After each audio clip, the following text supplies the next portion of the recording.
Director's Reflections for December 3rd of 2023.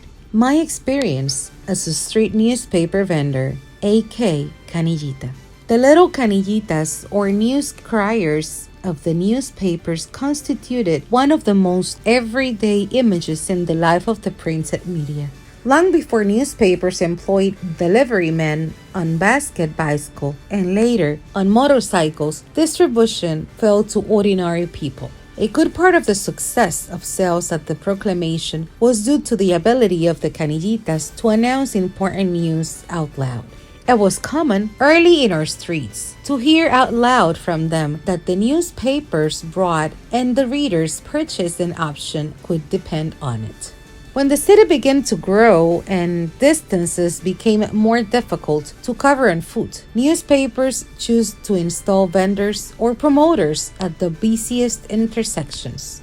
And in those cases, the sales competition was based on displaying the covers that in the conceit of the canillitas could be more attractive. This posed the risk that by displaying the cover of a specific newspaper, those of the others will be overshadowed and their sales would not be good that day. Over time, newspapers hire their own promoters, exclusively selling their editions. This meant that at any given time, the occupants of a vehicle were approached by more than one or two promoters in the bid to offer the best product. When I was 10 years old, I experienced these experiences because together with some classmates, we decided to be street criers for the newspaper 1J4, the initials of the June 14 Revolutionary Movement, MR-1J4, in honor of the martyrs of the ill-fated anti-Trujillo expedition of June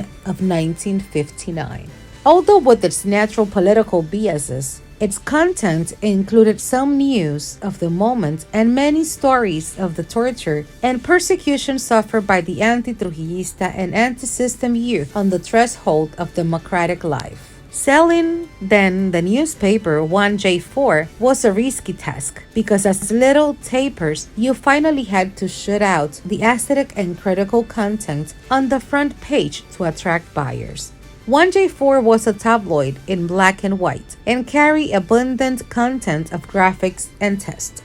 It was like selling explosive grenades on the street at all risk.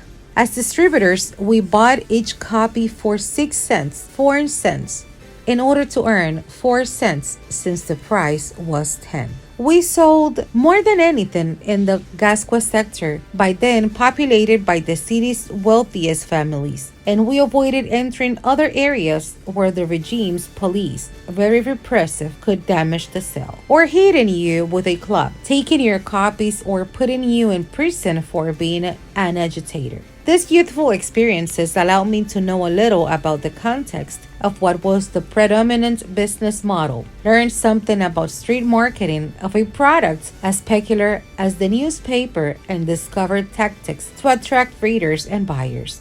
Already as an editorial executive, one of my ordinary tasks was to invite the head of circulation to the editors' meeting, like the digital SEOs of today, so that he could tell us what they wanted street audiences every day. Those raiders have already fallen into disuse, like the old tradition of the canillitas or street vendors who mark an unforgettable era. For Listín Diario, voiceover and translations by Indira Rodriguez.